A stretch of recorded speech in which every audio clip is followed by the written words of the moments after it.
I first read Devils, I think, in about 1971, and one thing I remember very vividly still is, having had a little bit of my share of student radicalism, thinking that the depiction of the radical students meeting was horribly recognisable. The kinds of arguments, the kind of personalities, yeah. The obsessional quality of it all, been there. And that's just a very small bit of the whole spectrum here, that I think that what's going on in Devils, about what happens where you have like a reduction of politics to management, the giving over of that management into the hands of people who have no moral hinterland, well, it rings a few bells in the contemporary world, because it eventually privileges the person who is the most skillful manipulator. So the person who emerges triumphantly from that dreadful book, it's a really frightening book as well as a very funny one, the person who emerges quite unscathed is the manipulator-in-chief, the one who has known exactly how to fine-tune all these radical groups with their naivety and their short-sightedness and narrowness, and made them perform according to his will, and you realise at the end of the day, it doesn't matter a bit to him. Now, that's not contemporary politics, but it just prompts the question. So, when you don't have real shared values, real common goals in a society, aren't you going to be a bit at the mercy of the manipulator? How do you check that and control that? How do you avoid politics falling into the hands of, well, the person who can press the most right buttons at the right moments, but who has no particular goals or aims himself or herself?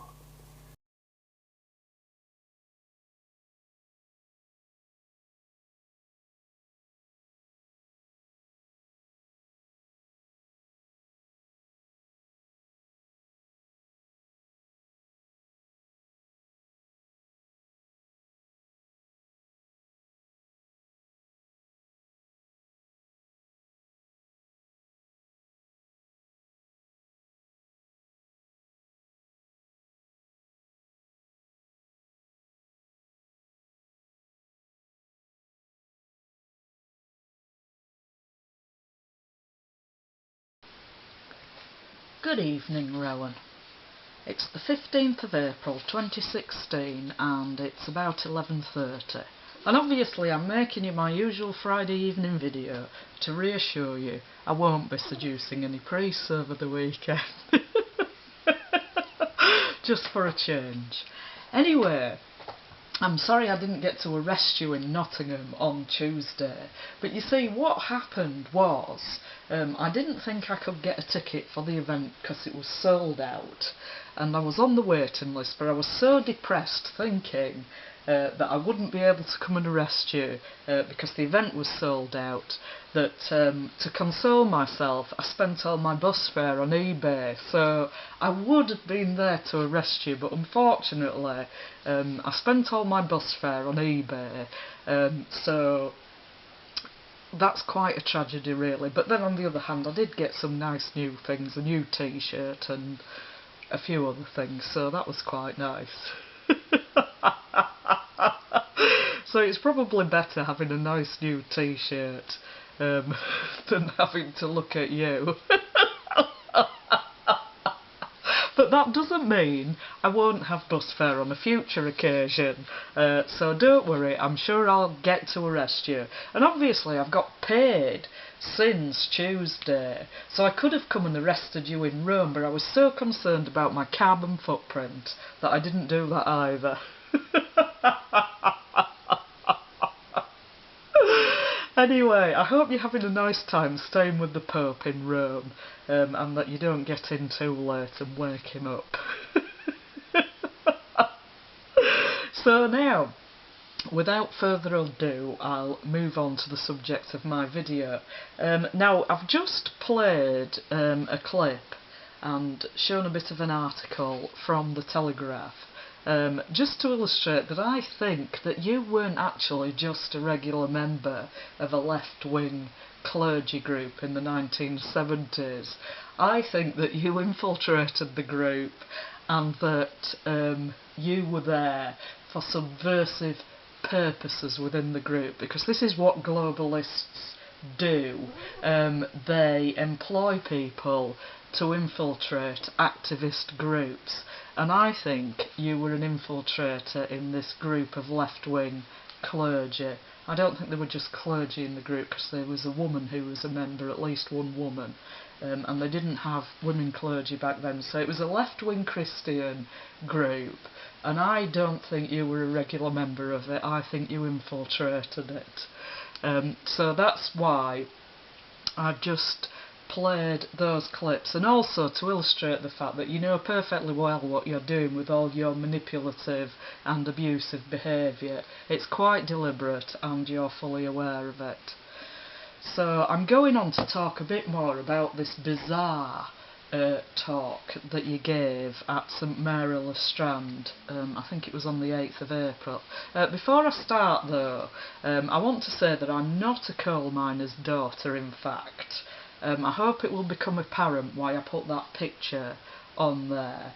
My father was in fact a painter and decorator, and he worked for the Central Electricity Generating Board at a coal-fired power station. My grandfather was a coal miner, and he's listed in the 1911 census as being a pony driver below ground. So I hope it will become apparent why I put on that photo, that picture, saying I'm a coal miner's daughter, later on when I've finished commenting on this bizarre lecture that you gave. So here's what you say. I think though that there's another thing that more or less explicitly a lot of people in society also still look to us for. You're talking about the church here, people still looking to the church. And that takes me back to experiences in South Wales when I was a bishop there 20 odd years ago, at a time of very considerable economic hardship. Well, it might have been economic hardship for other people, but it won't have been for you, will it? You've never experienced any economic hardship, in fact you're very wealthy. So you go on to say, I remember conversations I had in Ebbw Vale and the Upper Valleys at that time of high unemployment and general social destitution and disillusion. It sounds like you said dissolution, but I think you mean disillusion. I don't know what social destitution is, to be honest. I know what destitution is, but anyway, that's what you say. And people saying, well, we expect the church to be there on behalf of the people nobody else speaks for. I don't know who the people saying that were. Anyway, this is what you're saying they were saying, and your word can always be relied upon, can't it? So you go on to say, in the era of the last coal mine closures in South Wales, I got a little bit involved with the great Tyrone O'Sullivan. Sorry. I'm going to say some more about that in a minute.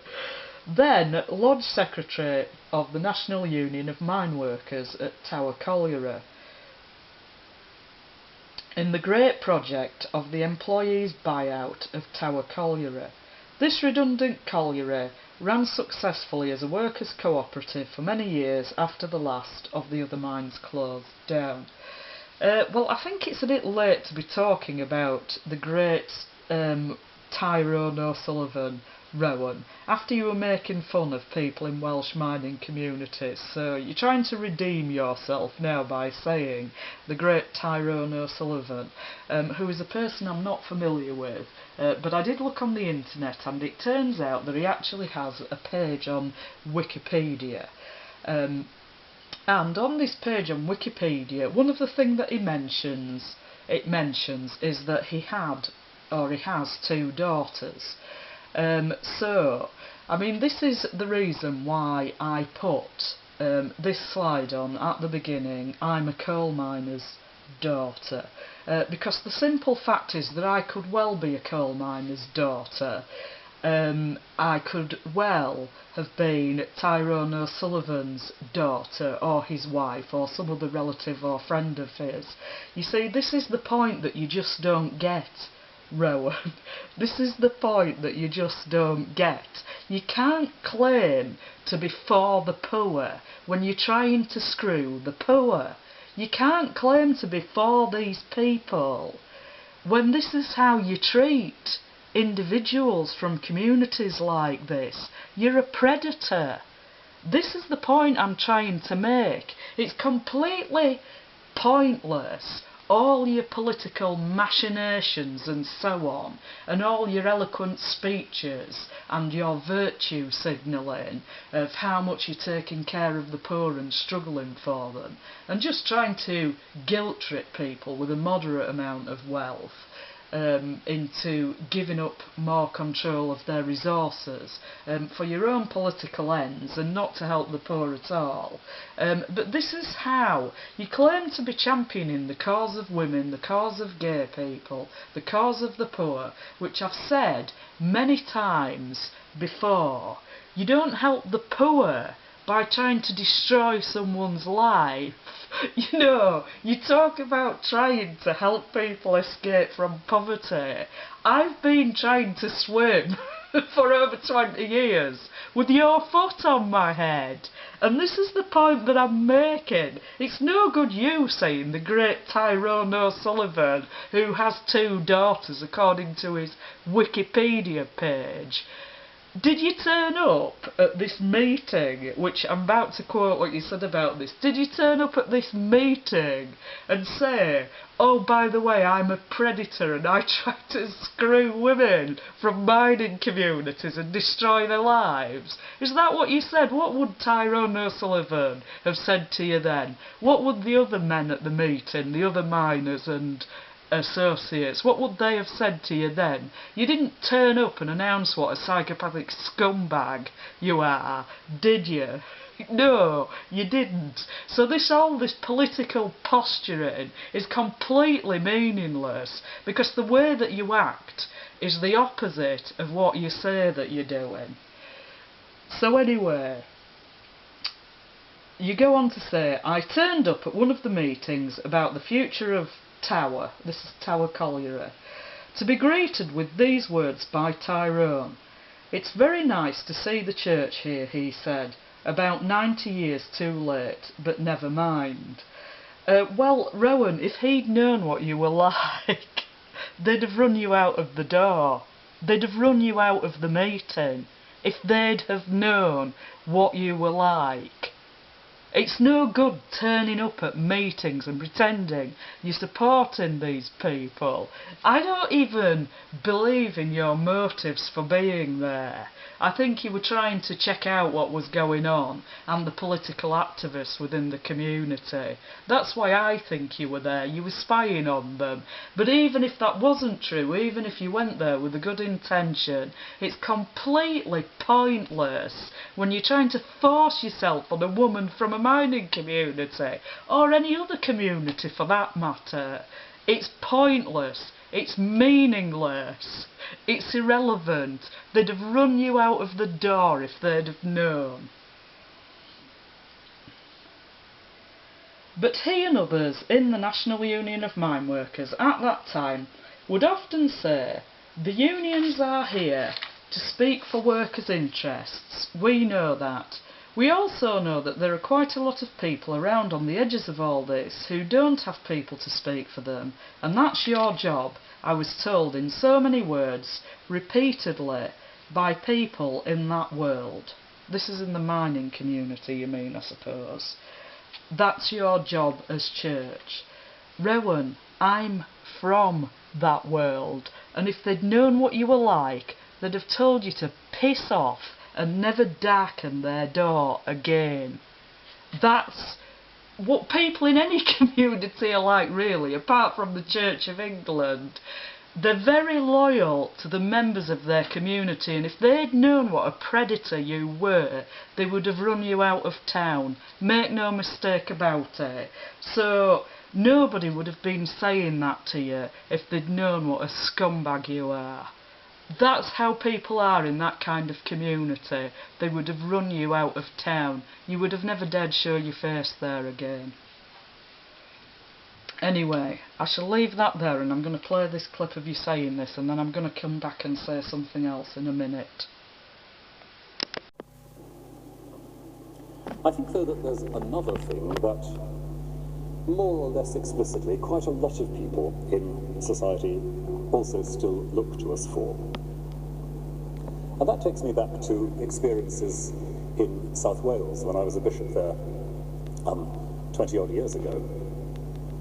At a time of very considerable economic hardship, and South Wales, of course, is about to enter yet another phase of extreme economic hardship, and I can't not have that in mind today. But I remember conversations I had in Ebervale and the upper valleys at that time of high unemployment and general social destitution and dissolution. And people saying, well, we expect the church to be there on behalf of the people nobody else speaks for. Again, a story I've told before, and I apologise to those of you who heard it. In the era of the last coal mine closures in South Wales, I got a little bit involved with the great Tyrone O'Sullivan, then Lodge Secretary of the National Union of Mine Workers at Tower Colliery, and the great project of the employees' buyout of Tower Colliery. This redundant colliery ran successfully as a workers' cooperative for many years after the last of the other mines closed down. But I turned up at one of the meetings about the future of Tower to be greeted with these words by Tyrone. It's very nice to see the church here, he said. About 90 years too late, but never mind. But he and others in the National Union of Mine Workers at that time would often say, the unions are here to speak for workers' interests. We know that. We also know that there are quite a lot of people around on the edges of all this who don't have people to speak for them. And that's your job, I was told in so many words, repeatedly, by people in that world. That's your job as church. Right, so you go on to say later in this lecture, and there's another absence which is quite sharp and poignant, I think, for the churches these days, and it connects with a remark made by that wonderful Roman Catholic lay theologian, Donald Nicol. Oh, someone with the same name as me. I'm sure that's a complete coincidence. After you were talking about your gigantic penis and getting a room earlier in the lecture. When he pointed out with his characteristic wide-eyed innocence, I don't know what wide-eyed innocence is, especially when you're writing, that most theologians throughout the ages had done their job in the absence of children. Well, I don't know whether he said that or not, and I'm not too sure what the significance of it is. St. Thomas Aquinas was not actually troubled by who was changing the nappies or who was cooking the food. Well, children, really, that's not the job of children. That tends to be the job of women. And it certainly has been traditionally, changing the nappies and cooking the food. So you've moved from children to women without ever saying so. The absence of children, and because we know better than we've known for a long time, just how deeply the church can be an unsafe environment for children, we have to handle that issue with the greatest candour, the greatest self-awareness possible, but it's one of these things which we need to hold on to. Well, you're virtue signalling again here, aren't you? Because you're a psychopathic scumbag who abuses people, adults at least. I don't think that you abuse children, but anyway, you do abuse adults. You behave in an abusive way, so you're trying to redeem yourself here by talking about your involvement with the great Tyrone O'Sullivan, who you're only calling great, to try and redeem yourself from the fact that you were making fun of people in Welsh mining communities.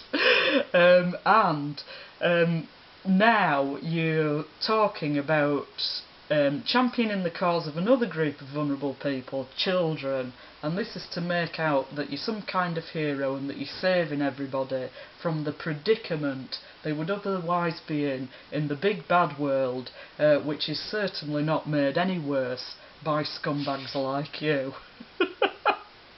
So you go on to say, who's not here, whose voice is not being allowed, not taken seriously? As I say, that can be to do with race, gender, age, and you emphasise that.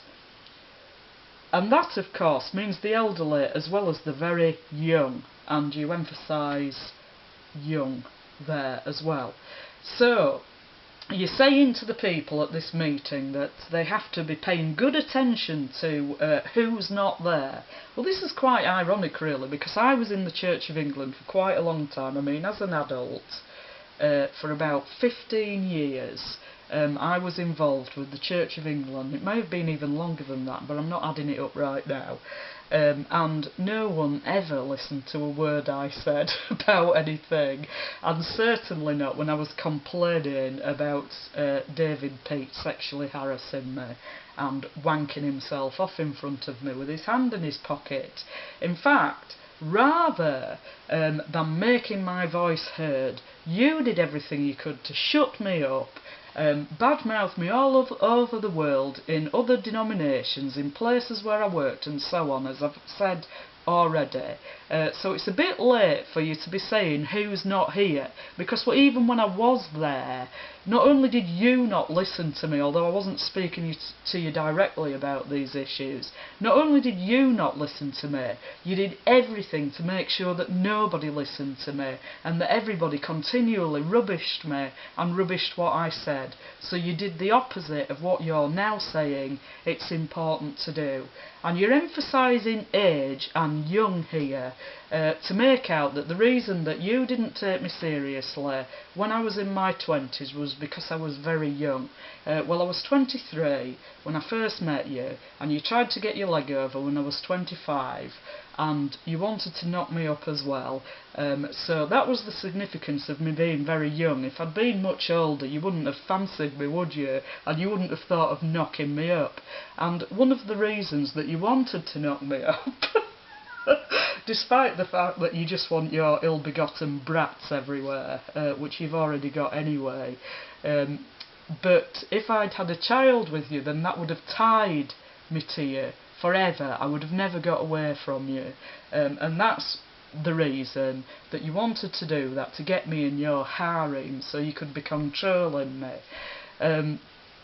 So I wasn't born yesterday, Rowan.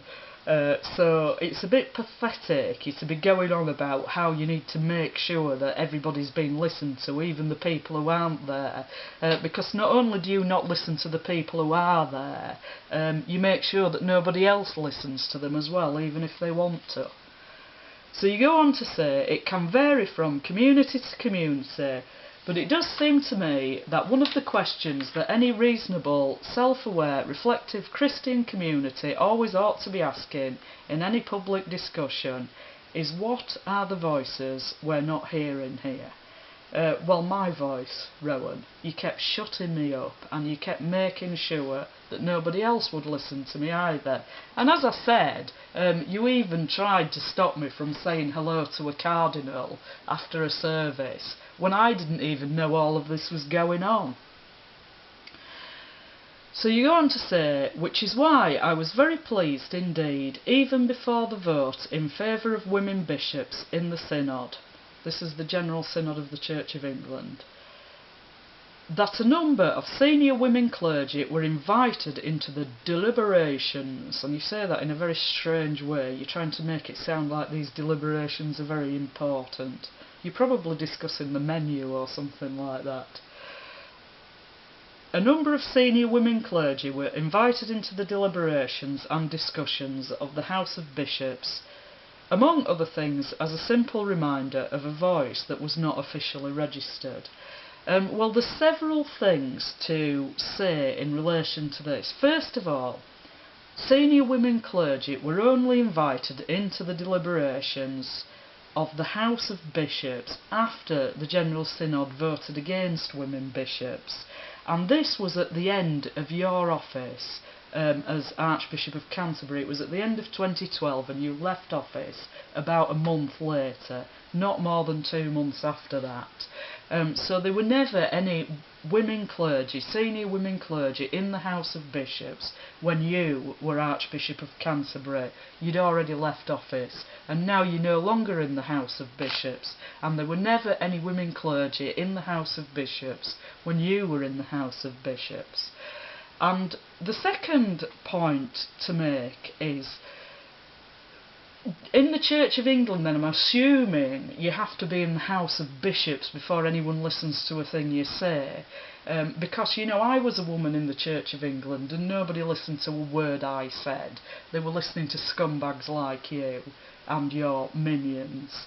But not only that, I mean, it's not even enough just to be a member of clergy in the Church of England in order to have your voice heard. You have to actually be in the House of Bishops as well. Why weren't you listening to the women clergy when they weren't in the House of Bishops? So you only listen to bishops. It's only bishops who have anything to say about anything. And you know, this was my impression when I was in the Church of England, that people thought the church was the clergy. Well, the clergy certainly thought that anyway. The laity often had a different opinion, which the clergy never listened to because they were too busy on their spiritual journeys and writing crap sermons, or in your case not even writing them, just making them up on the spot. Which is something David Peake used to do as well. Although he was a good deal more theatrical than you, if you can believe it. Anyway, so, well, this is it. So, it doesn't matter, Rowan, you just don't get it, do you? Because it doesn't matter if the whole of the House of Bishops are women. It doesn't matter. Because if you're not listening to lay women, then you're not listening to the vast majority of women in the church. It doesn't matter whether you've got women bishops. It doesn't matter how many women bishops. If you're not listening to lay women, then you are not valuing women in the church. And this just shows your arrogant, clericalised, snobbish attitude, that you think that in order to listen to women in the church, it's not even enough that they're members of clergy.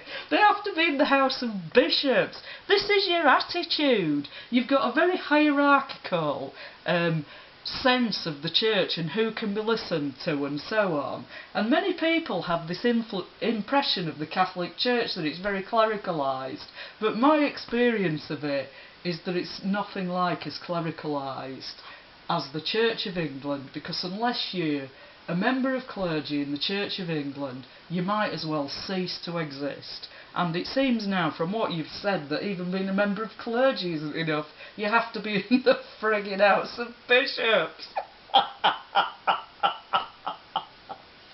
Listen, Rowan, I was a woman in the Church of England for an awful long time. You could have listened to me any time you wanted. And also, if it hadn't been for you, I could have also been a senior member of clergy. You're just unbelievable. How can you come out with this shit? And think you're convincing anyone of anything. And particularly thinking that you're convincing me. And also, there weren't even any senior women clergy in the House of Bishops when you were Archbishop of Canterbury. It was only after you left. So there you are. I'm just going to leave that here, and then I'm going to play this clip, and then I'm going to make a brief comment about Marxism. More of what you said from the interview in The Guardian that I've already played a clip from. And there's another absence which is quite sharp and poignant, I think, for the churches these days, and it connects with a remark made by that wonderful Roman Catholic lay theologian, Donald Nicol, when he pointed out with his characteristic wide-eyed innocence that most theologians throughout the ages had done their job in the absence of children. That, no, St. Thomas Aquinas was not actually troubled by who was changing the nappies or who was cooking the food. The absence of children, and because we know better than we've known for a long time just how deeply the church can be an unsafe environment for children, we have to handle that issue with the greatest candour, the greatest self-awareness possible.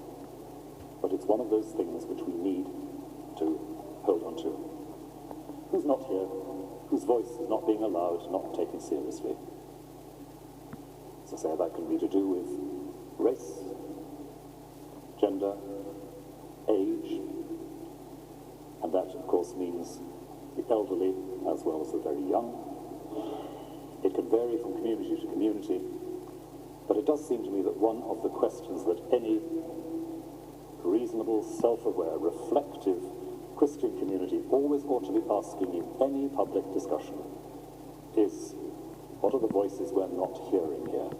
Which is why I was very pleased indeed, even before the vote in favour of women bishops in the Synod, that a number of senior women clergy were invited into the deliberations and discussions of the House of Bishops, among other things, as a simple reminder of a voice that was not officially registered. Right, so I just want to make a brief comment now about something you say in this clip where you're talking about Marxism. And you say that Karl Marx says that in capitalism, in society, money is reified, and that means to make something abstract more concrete or real. And I've defined that because it's interesting you should talk about this in relation to money, because I think this is what you do with the state. You reify the state. In fact, you even deify the state, because the state is something abstract, really, and you give it an identity of its own, and it's only comprised. What is the state? It's a bunch of men and women and some customs that have developed. So that is the state. It isn't anything else. But you reify it, making statements like, should the state be able to dictate people's beliefs? But the state doesn't exist in the sense that you talk about it, like it's an entity separate from the whole of society, and that it's somehow superior to the rest of society. If there is a state, then the state is supposed to serve the people, not the people the state.